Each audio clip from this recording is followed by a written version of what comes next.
one of the most prominent politicians of the 20th century, Nelson Mandela, died this week, and there was an influx pouring of emotional statements from the world's leaders, from celebrities, and also personal ones from people in South Africa who knew him personally. One of the most telling commentaries that I saw was actually from The Onion, the satirical news website, and they had a headline where it was like, Nelson Mandela is the first politician to die who will actually be missed. And so now, good old Onion. Yeah. And so now, obviously, there is a lot of reflection on the role that Nelson Mandela had, not just in his own country to end apartheid, but also internationally. His battle for peace. He was a staunch opposer of the Iraq War.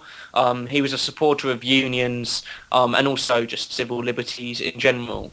An all-round great guy, basically. An all-round great guy, and I never got to meet him. Like Jerry Halliwell got to meet him, for Christ's sake, and I'm stuck here in rural Essex. But oh well. I think you'd have had to get in line if you wanted to meet him. So yeah, but come on, it's me. I'm rhyming with oranges. that's true, and you do run a political podcast. YouTube political sweetheart, come now. But enough about me. Obviously, it's very sad that this man has died. He was 95 though, so he had a really good innings. He did. Yeah.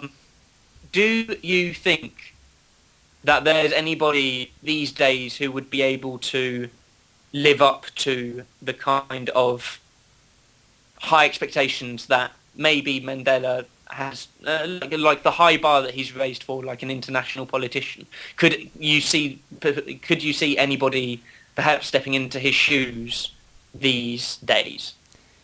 The only thing I can think of, because I wasn't actually expecting that question when I read up on this topic, but there would have to be a comparably bad situation in another country, something that's comparable to apartheid, and somebody who steps up and actually is seen to solve that problem for them to be regarded in the same light. So I think in the West, it's unlikely that would happen because, I mean, obviously there's people... We're all right, generally.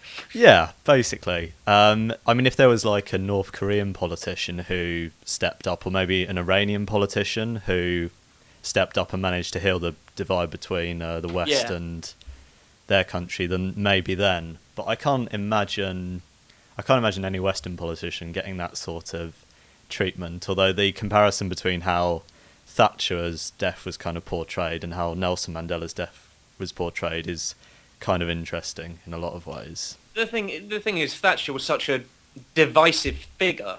Like, half the country hated her, half the country loved her. And half the country love her so much that Boris Johnson is actually thinking about calling the new airport that he wants to build in the estuary of the Thames, he wants to call it Margaret Thatcher Airport. Well, that's going to be boycotted by all of the people who live north of Derby, which is a ridiculous idea.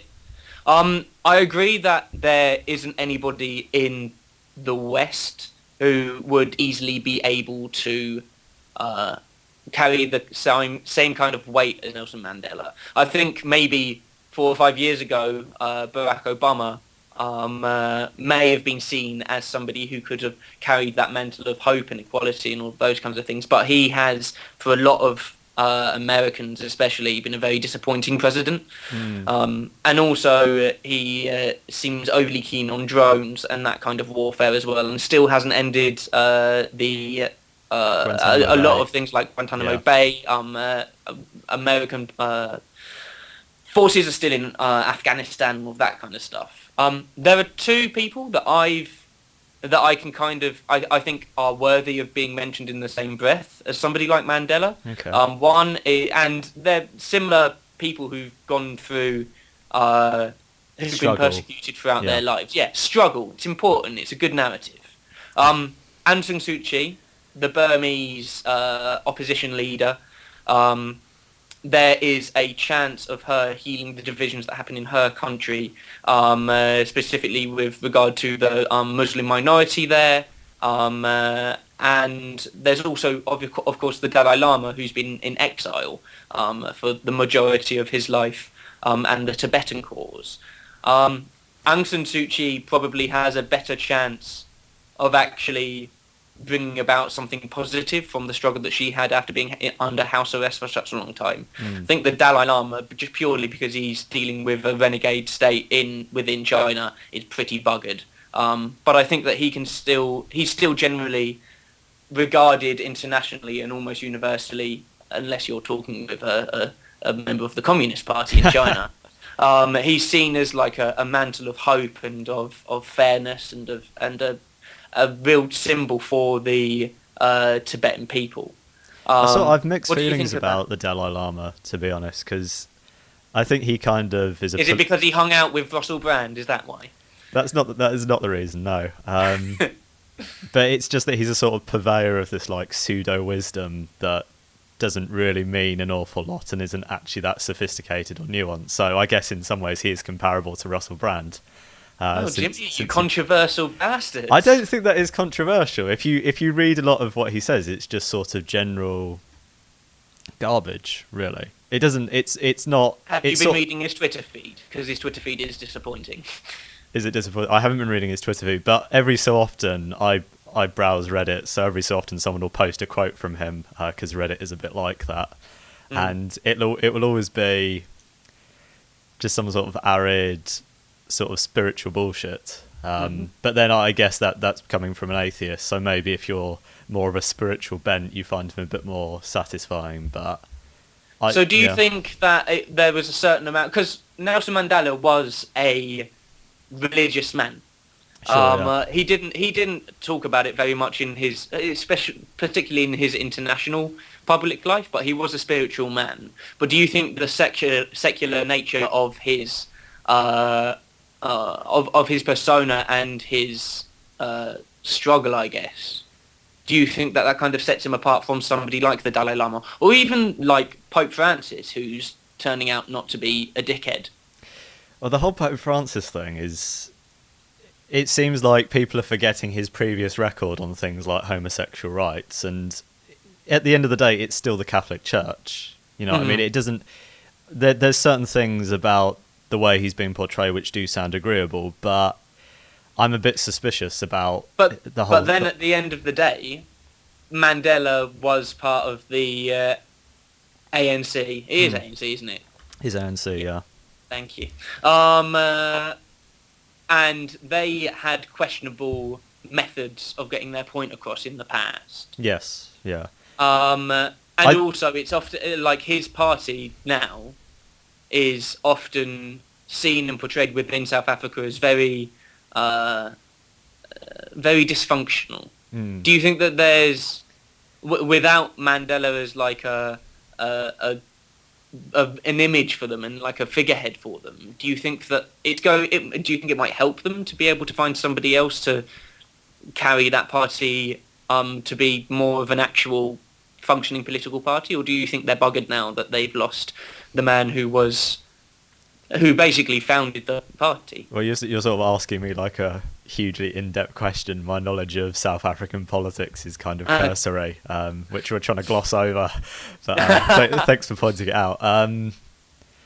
I guess there's different ways you can look at it. Maybe now somebody can step out from the shadow, but I mean, it's an interesting kind of party because it is.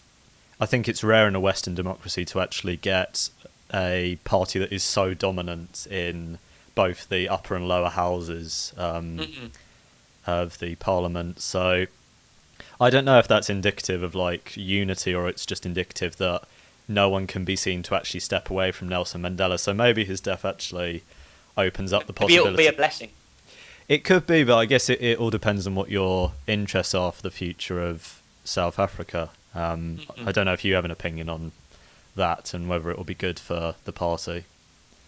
I worry, and not just within South Africa, I worry about the fact that his image is going to be adopted and his legacy is going to be adopted by a lot of politicians. And then he is going to be used and quoted to justify politicians doing particularly well in certain things. I mean, that's already happened, I imagine. Well, and yeah. The way the Tories have sort of slightly freeloaded off the feel-good factor that he provides you were saying before we started recording that you felt that was pretty dishonest of them. Well, because of the fact that the Tory party in general, not just at the high levels but through to the grassroots, was generally quite not pro-apartheid, but they were pro-status quo in South Africa, and so were anti-boycotts, and were very happy to gloss over a lot of the things that Nelson Mandela was trying to change in the country. Yeah. And although sometimes you corrected me earlier that not very often Nelson Mandela was held up as a terrorist, but his party was held up as a terrorist organisation. Well, essentially there's a military wing of the ANC, yes. Which Nelson Mandela did help to found, and actually that was, you can look up on the African National Congress's website the speech he made at the start of one of his trials, in which he said, I founded this organisation, and yes, it was an explicitly violent organisation, which means that if you take the morally neutral version of the word terrorism, if you can even have that, it was a terrorist organisation, that it was using violence to achieve political ends. So in that sense, he was, strictly speaking, a terrorist, but he was a terrorist against a state that was abusing its citizens. So I don't really feel that's much of a moral indictment against him, but probably that wasn't the way the Tories were thinking about it during the 1970s and 1980s. So I don't know. He was also quite anti a lot of... So he was anti the war on terror, which is an ongoing thing now. It's just a matter of our existence. The fact that we have to take our shoes off before we go onto a plane. Yeah. He thought that the idea of branding people and great swaths of people as terrorists was unhealthy. He was also anti the war in Iraq and called out the US a lot of times on institutional racism that they are still battling with. Do you think that, because from what I've seen, it's only very small areas of media and fringe organisations that are calling attention to this, and it seems like the rest of the mainstream US media and politicians are quite happy to gloss over the fact that Mandela actually wasn't a supporter of a lot of policies that Europe and the United States implemented internationally. Do you think that there's going to be do you think that there'll be actual reflection on because there are a few people who would be able to change that kind of that kind of hard line, "Oh, America is great" stuff. Yeah. And Mandela may have been one of them, but do you think that he's just going to be those thoughts that he had about those policies are just going to be glossed over? Yeah, I mean, I think you sort of answered it during the slight rant you had there. Yeah. But I mean, so what you're talking about is you'd be getting onto like in-depth kind of media analysis of who owns the media and what are their interests and why do they criticise certain government policies and not criticise certain government policies. Yeah. You know, and the whole argument about commercialisation of media and how much should be public owned, and that is just a whole another can of worms, really. But yeah, I don't think anyone will ever stop and say, actually, Nelson Mandela didn't like us. Because whenever someone who's universally liked dies, such as Mother Teresa or, you know, Princess Diana or whatever, people try and freeload off the back of the feel-good feeling. To try and, you know, appear liked or whatever. You'd never. I mean, you wouldn't get any politicians today probably even try and argue what I just argued a few minutes ago, which is that, strictly speaking, he was a terrorist. I'd be surprised if any mainstream politicians tried to do that, because the message would get lost in the fuzz and the outrage, and people would just say, oh, this politician thinks Mandela's a terrorist, he's obviously an awful guy. Yeah. But I can do that because no one cares what I think anyway. So, but yeah, I mean, I don't think any time someone dies, it really reflects particularly well on the media, to be honest. Just to sort of... What do you think the post-Mandela world's going to be like then? Because I think we've been living in the post-Mandela world for a while, haven't we? I mean, he's not been... I suppose. He's been sort of totemic rather than actually achieving anything in and of himself, because, you know, he was old and ill. So, and he's been out of politics for a while. I don't know. Do you think the loss of that totemic figure is going to change anything, though? Or are we just going to have a moment to remember him and then just business as usual? Probably. I mean, I don't think his death's important. I don't want to be sort of cruel about it. I know obviously people feel very strongly about him, but they feel strongly about the caricature of him rather than the old man who died, which is a completely separate thing, really. Yeah. I think that's a really good point, that people have wedded themselves to the idea of Mandela, and obviously that's a fantastic thing. You need to have a narrative for people to get behind and a figurehead for people to get behind. And I think that perhaps the fact that he has died now maybe he'll become like the Che Guevara of Africa, or racial relations and those kinds of things. So I think there's going to be T-shirts with his I was going to say, I hope that it doesn't descend into just there being a lot of T-shirts. But I think that obviously he was such an important... He's been a key figure in sculpting one of the most powerful, probably arguably the most powerful African country, and one of the only one that can fight its own on an international stage. And I think that is an important and commendable thing that he needs to be remembered for. I think that's true. It just it dispirits me slightly that I don't think this whole situation has really improved anyone's understanding of South African politics. I think it's just been like, well, Nelson Mandela's dead, everyone say your 15-second soundbite, and then we'll just move on with our lives. So what would you have the reaction be? What do you want the result to be and the feedback from Mandela's death to be? In your ideal world, where you're the president and I'm your minion. I don't think people generally have the time to actually look into even a figure like Mandela, who's pretty important. I don't think people generally take the time out to try and understand their real significance. I think the best you can kind of hope for is caricature, but I still think it's a shame, basically. So I don't expect it to improve, and I don't really think it's improvable in a way. Well, that was a nice upbeat... Pessimism. I don't know, maybe I'm wrong. Maybe people watching this, they think, no, actually we can, learn from this, and that can help build and improve things in the future. I don't know. Well, if any of you guys think that there is anything positive...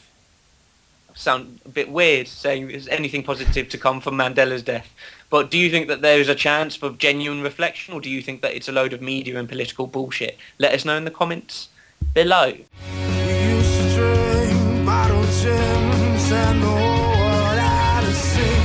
Meet the trees and on such fun. We used to dance, so take a chance. I lost my mind to young romance. Yeah, I don't mind, I got it back. Half the time I'm waiting for a second chance. Half the time I'm glad I feel alright. Hello everybody. So this week, one of the most prominent politicians of the 20th, it's 20th century, isn't it? The 1900s or the 20th century. There we go. That's how it works, Jazza. That is how it works. Whatever the number is in the century, you have one, and then it's, that's what it is. Right, okay. Serious faces. Somebody died.